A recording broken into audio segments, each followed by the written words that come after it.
नमस्कार भावांनो.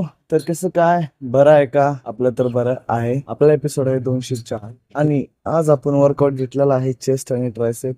वर्कआउट चांगला झालेला आहे, ड्रेस पण चांगला पडलेला आहे. आज मी कुणाचा सपोर्ट न घेता हेवी वेट मारलेलं आहे. ठीक आहे, रॅप कमी मारले, प्रॉपर मारले. ठीक आहे, आणि हेवी वेट पण मारलेलं आहे. ट्रायसेपला पण सेम तसंच. ठीक आहे, तर आपला वर्कआउट चांगला झालेला आहे आणि आज आपला पूर्ण वर्कआउट कम्प्लीट झालेला आहे. आता खाली जाऊ, 10 मिनिट स्ट्रेचिंग करू, 6:50 इथून निघून 7 पर्यंत घरी पोहोचू. ठीक आहे, तर चला मग पूर्ण व्हिडिओ बघून घ्या.